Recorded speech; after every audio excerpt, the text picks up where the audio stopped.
RCS Audio presents Grace and Power, a mental martial arts initiative, a self-healing guide to restoring your true strength.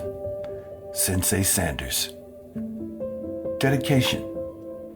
For the Black woman, for the indigenous woman, for the woman whose voice was dismissed, whose power was feared, whose softness was misunderstood, and whose strength was exploited. This is for the daughters of resilience, the mothers of wisdom, the carriers of the ancestral fire, and the architects of every home, movement, and miracle the world takes for granted. May these words give you permission to rest, to rise, to receive, and to return to yourself. And may every woman who reads this remember, you were never the problem. You were always the blueprint. Preface. There comes a moment in every woman's life when survival is no longer enough. You reach a point where the armor gets too heavy, the silence gets too loud, and the world's misinterpretation of your soul becomes too costly. You begin to feel the distance between who you've been forced to be and who you actually are at your core. Grace and Power was born from that moment. This book is not a manual for strong women, because you've handled strength since the day the world placed weight on your back. This is a return to the version of you that existed before the labels, before the stereotypes, before the survival roles, before your softness was punished, and before silence became your strategy. It is written for every Black and indigenous woman who has ever been misnamed, misunderstood, or mishandled, yet still rose. It is a reminder that your gentleness is intelligence. Your peace is strategy. Your boundaries are love. Your truth is medicine. Your becoming is sacred. This book invites you to remember yourself, to reclaim yourself, to radiate from a place of sovereignty. Welcome home. You are safe to be whole here. Table of Contents. Part 1. The Remembering. Misread by the world. The Return to Sovereignty. Grace before guard. Truth over trauma. Part 2. The Reclaiming. Stillness is strength. Receive without resistance. Accountability is self-love. Emotional sovereignty and identity. Part 3. The Radiating. Relating in wholeness. The Empress Mirror. Harmonizing sacred masculine and feminine energies. The Future of Her Power. Part 4. The Practice System. Daily reflection prompts. The 30-day Grace and Power Challenge. Mantras for repattering. Grace in a Hostile World. Final reflection. The Rebirth of the Empress. Outro. Your next step. The journey back to us. And then about the author. Chapter 1. Misread by the world. For generations, the world misread your signals. They called you angry when you were exhausted, bitter when you became burdened, disrespectful when you stopped tolerating disrespect. You became the emotional infrastructure for families, partners, communities, and jobs that never learned how to refill you. You carried weight that wasn't yours, expectation that wasn't fair, pain that wasn't healed, responsibilities that weren't equal, projections that weren't true, and still you rose. But rising in survival mode is not the same as rising in sovereignty. This book is not another call to be strong. You mastered strength before you had language for it. This is a call to softness, truth, stillness, boundaries, self-connection, feminine restoration. You are not here to prove your worth. You are here to remember it. Workbook, Module 1, Identity Without Armor. Reflection Worksheet. Where have you been misinterpreted? List 3 moments. Which labels were placed on you that were never true? Check all that apply. Anger, bitter, difficult, too emotional, too strong, too independent, too much, not enough. Identity rewrite. Number 3, write the truth of who you are beneath the armor. Chapter 2, the return to sovereignty. You survived through instinct. Now you're invited to live through intention. Survival teaches you to anticipate danger, stay vigilant, shrink your needs, prioritize others' comforts, read rooms instead of reading yourself. But sovereignty teaches you to trust your intuition, honor your boundaries, protect your peace, choose alignment, walk in truth, not fear, take up your divine space. Survival asks, will I be safe? Sovereignty asks, is this aligned with who I am becoming? You are not returning to the world. You are returning to yourself. This chapter requires no workbook insert. Your nervous system needs time to integrate this shift before deeper reflection. Chapter 3, grace before guard. Grace is not weakness. Grace is emotional intelligence in action. You were trained to armor up because the world weaponized your softness. You learned to over-explain, over-apologize, over-defend, over-perform. But armor has side effects. It numbs sensation. It blocks connection. It exhausts your nervous system. It keeps you in survival mode. It makes you reactive instead of responsive. Grace is not submission. Grace is strategic regulation. Grace interrupts inherited emotional patterns. Grace disarms stereotypes shaped by racism and patriarchy. Grace keeps your heart open while boundaries stay intact. Grace says, I respond from power, not from triggers. Grace is the new guard. Workbook Module 2. Nervous System Reset. Daily embodiment practice, morning ritual. Hand on chest. Inhale 4 seconds, exhale 6 seconds. Repeat 3 times. Affirm aloud. I lead with grace. I respond from power. Daily check-in. Where did I react instead of respond today? What was the deeper feeling underneath my reaction? What would grace have looked like in that moment? Chapter 4, Truth over Trauma. Trauma lives in secrecy. Truth lives in expression. You learn to swallow pain to keep the peace. You've learned to silence your truth to maintain relationships. You've learned to hide your wounds because strong women don't crack. But unspoken truth becomes tension in the jaw, heaviness in the chest, anxiety in the stomach, numbness in the spirit, exhaustion in the mind. Healing requires honesty. Honesty requires safety. Safety requires sovereignty. Your voice is sacred. Your truth is medicine. Your story is liberation. Every time you name what hurt you, you reclaim power from it. Workbook Module 3, Voice Liberation Worksheet. Number 1, what truth have you been afraid to say? Number 2, which emotion lives underneath that truth? Check one or more. Hurt, fear, shame, grief, anger, loneliness, abandonment. Who is safe enough to hear this truth? What happens in your body when you imagine speaking it? Part 2, the reclaiming. Chapter 5, stillness is strength. Stillness is not the absence of movement. Stillness is the presence of clarity. For Black and Indigenous women, stillness has never been neutral.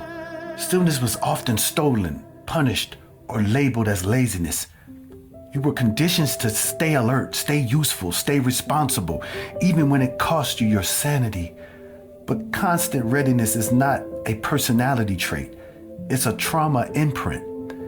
Stillness is what happens when you stop negotiating with survival energy and start listening to your spirit.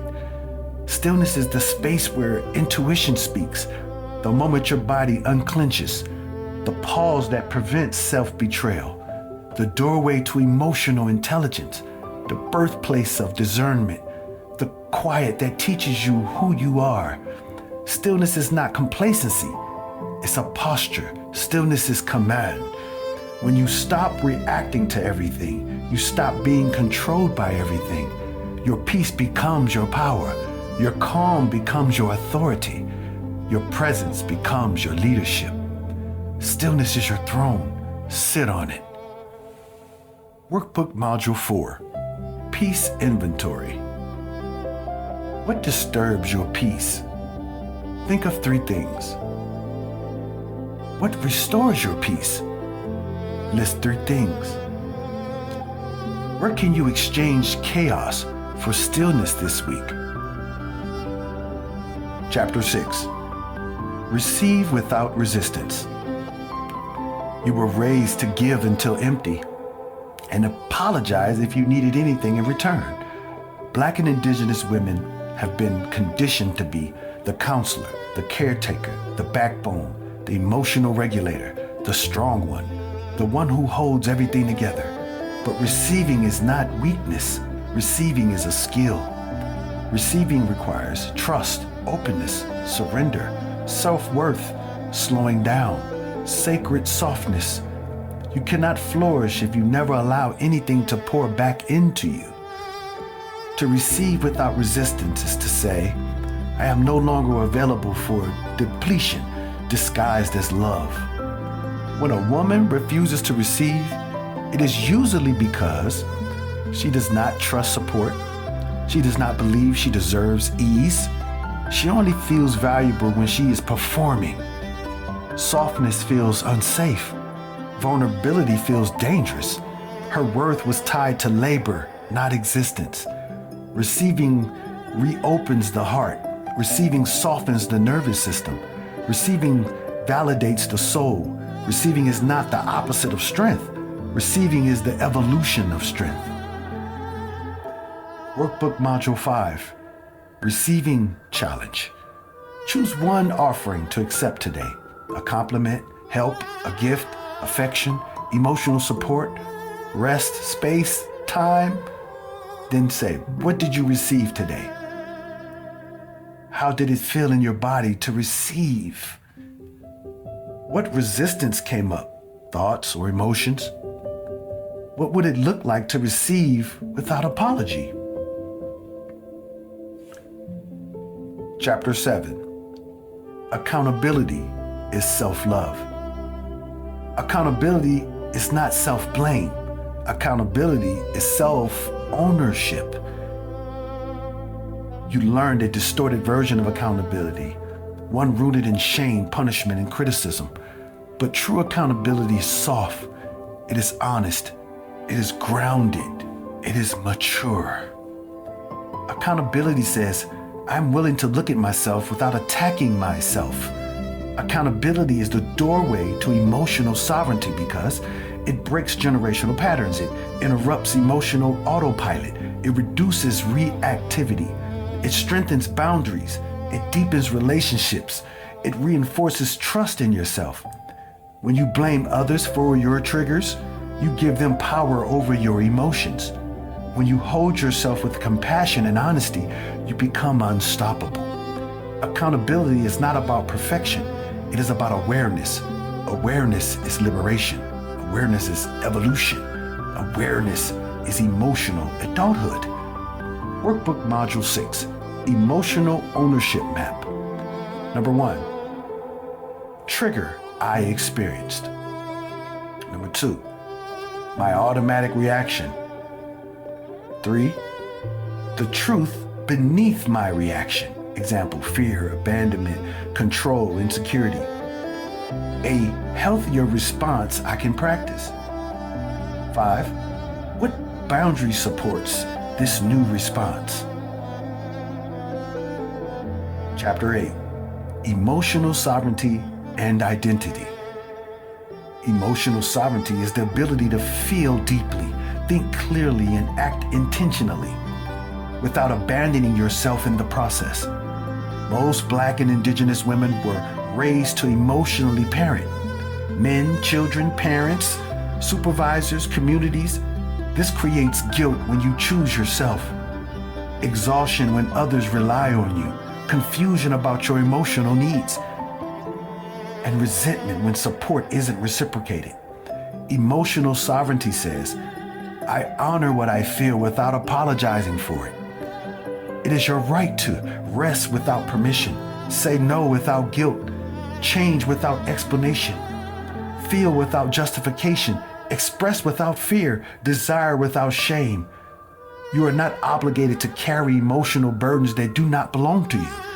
Identity built in survival is not identity built in wholeness. You are allowed to return to your essence, the intuitive, divine, powerful woman underneath the armor. Sovereignty is not rebellion. Sovereignty is remembrance. Workbook Module 7, Identity Rewrite. What identity did survival teach you? What identity are you choosing now? Write your sovereignty affirmation. I trust who I am becoming. Or write your own. Part 3, The Radiating.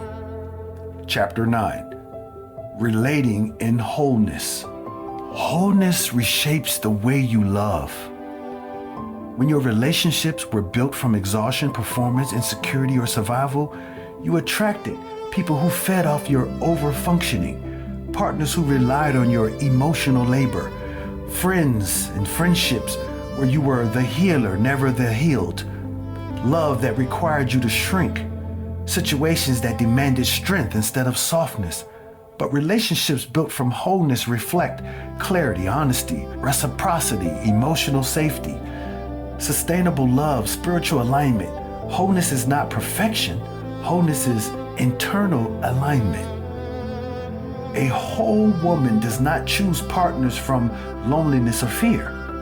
She chooses them from identity, worthiness, and discernment. A whole woman does not use love to fill a void. She uses love to expand her already full soul. If emptiness attracts emptiness, then wholeness attracts wholeness. Your relationships rise to meet the level of your self-regard. Your standards rise to meet the level of your self-love. Your connections rise to meet the level of your self-awareness. When you become whole, the world must recalibrate how it approaches you. Workbook Module 8, Wholeness Audit. Where am I loving from emptiness? Where am I loving from alignment? What do I truly believe I deserve? Be radically honest. Rewrite the belief, I deserve a relationship that reflects my wholeness. Or write it in your own words. Chapter 10, The Empress Mirror. A healed woman reflects potential, not brokenness. The Empress is not an ego identity. She is a frequency, balanced, intuitive, sovereign, soft, powerful. Many men today were not raised with emotional literacy. Many women today were raised with too much emotional responsibility.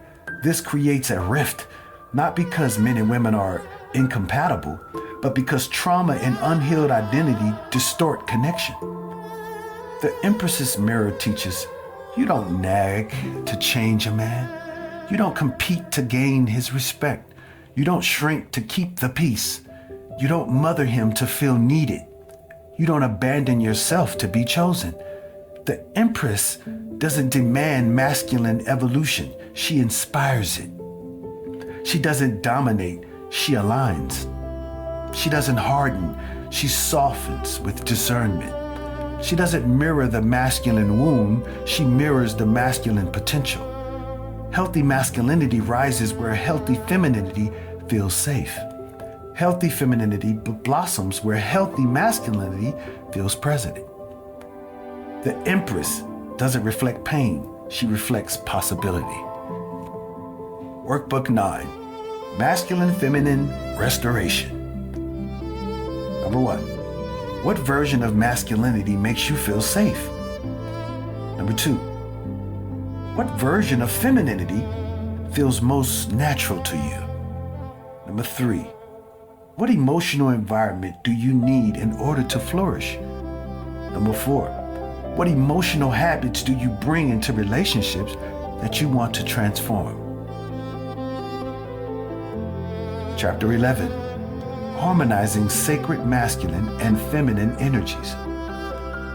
Inside every woman lives 2 energies: feminine energy, intuitive, fluid, receptive, creative, nurturing, feeling, and masculine energy, structured, decisive, protective, directional, logical, active. Both are divine. Both are necessary. Both must be balanced. Distortion happens when too much masculine energy hardens you. Too much feminine energy overwhelms you. Lack of masculine energy, no boundaries. Lack of feminine energy, no softness. External relationships pull you out of alignment. Trauma forces you into over-functioning mode. Healthy feminine energy says, I feel, I soften, I receive, I attract. Healthy masculine energy says, I act, decide, I protect, direct. When these energies harmonize, you communicate clearly. You love without losing yourself. You attract aligned partners. You enforce boundaries with grace. You respond, not react. You embody self-trust. Masculine energy stabilizes. Feminine energy magnetizes. Together, they create a sovereign, powerful, deeply feminine woman. Workbook Module 10, Energy Balance Check-In. Where do I overuse masculine energy? Examples: hyper-independence, over-planning, over-controlling. Number 2, where do I underuse feminine energy? Check if all that applies. Difficulty receiving, shutting down emotions, avoiding vulnerability. What does balanced femininity feel like in my body? Ask yourself that question. What does balanced masculinity feel like in my mind? What daily practice can help me harmonize both? Chapter 12, The Future of Her Power. The future of Black and Indigenous women is not built on survival. It's built on softness, spiritual intelligence, emotional sovereignty, and relational alignment. Your power is not in how much you carry. Your power is in how freely you can release what never was yours. The world is shifting. Feminine leadership is rising. Women are awakening to their intuition, boundaries, sensuality, vision, and emotional authority. Your evolution becomes generational evolution. Your freedom becomes community freedom. Your healing becomes ancestral healing. The future of your power is a future where you no longer overwork to prove your value. You no longer silence yourself to keep the peace. You no longer accept love without reciprocity. You no longer shrink to be chosen. You no longer override intuition to avoid conflict. You no longer negotiate your worth. A healed feminine blueprint becomes an entire lineage healed.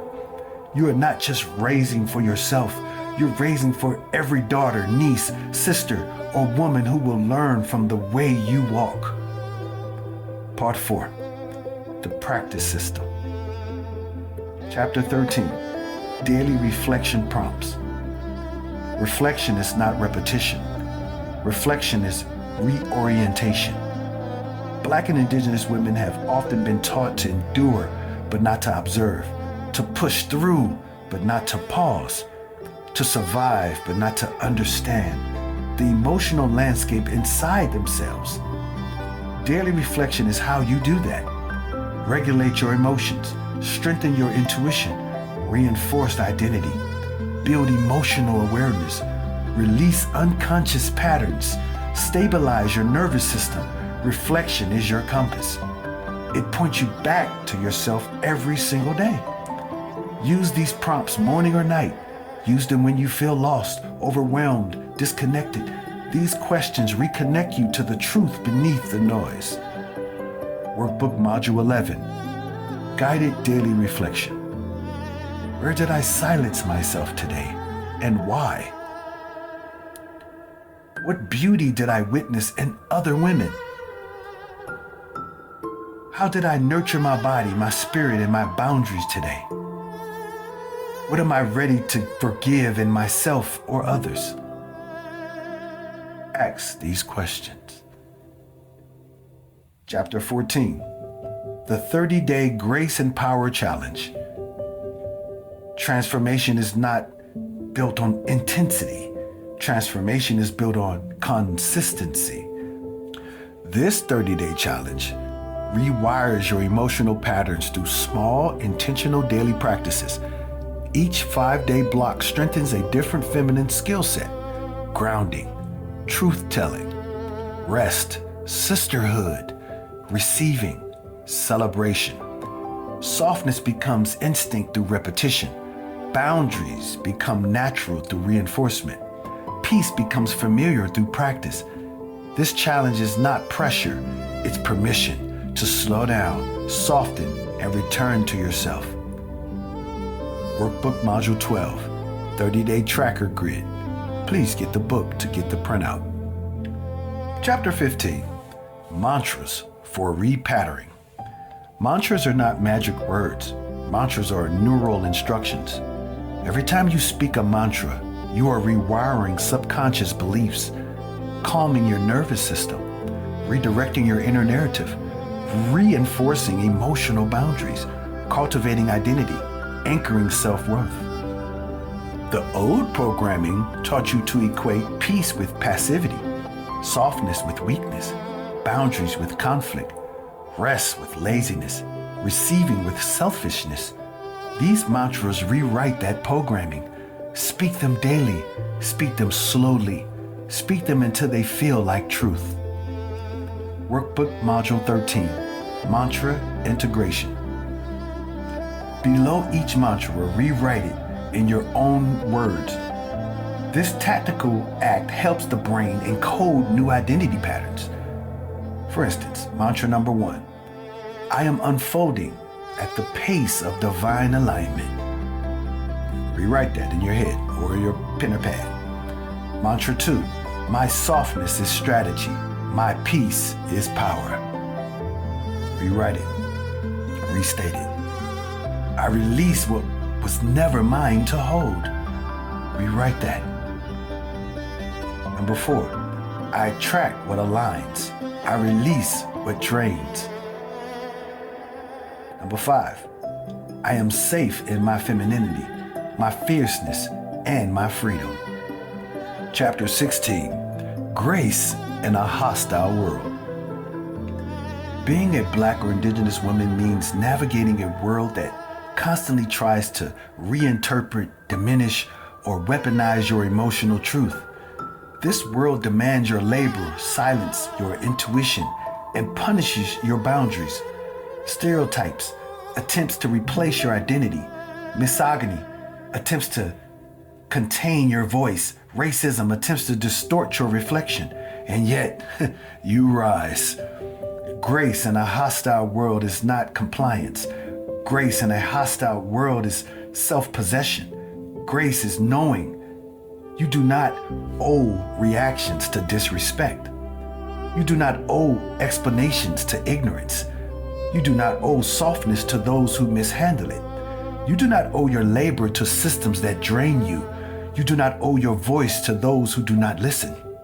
You do not owe your spirit to anyone's comfort. Grace protects your peace while honoring your identity. Grace says, I'm not here to perform strength for your comfort. Grace is the evolution of boundaries. Grace is the refinement of power. Grace is the sacred act of choosing your self-preservation over conformity. You are not angry, you are awakening. You are not bitter, you are bounded. You are not difficult, you are discerning. Let these truths settle into your bones. Workbook Module 14, Reframing Attacks as Awakening. Describe a moment when someone misinterpreted you. What story did they assign to you? What is the truth of who you were in that moment? Number 4, identity reframe. I am not blank, I am blank. Rewrite with authority. Final reflection. The rebirth of the Empress.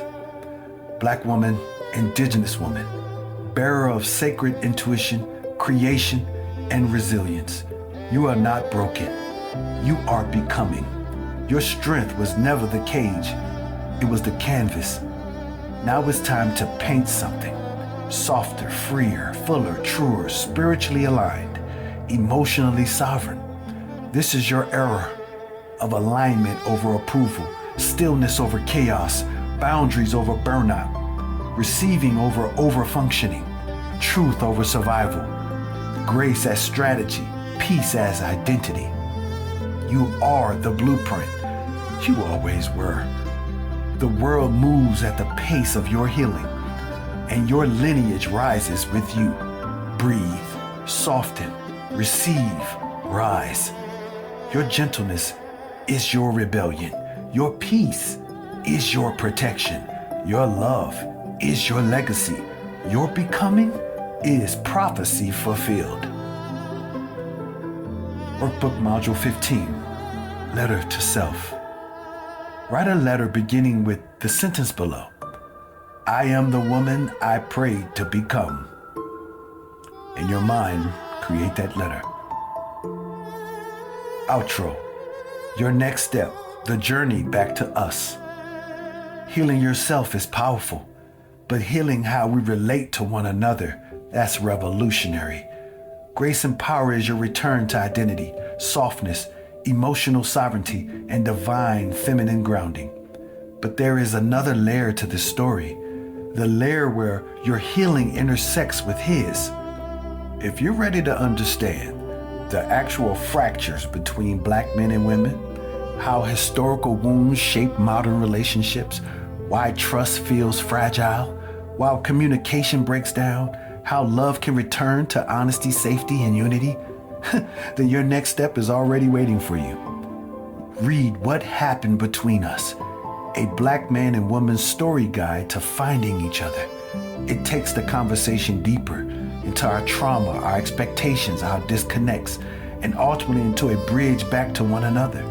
If grace and power restored you, then what happened between us helps restore us. Turn the page, continue the healing, complete the story. Your wholeness is powerful.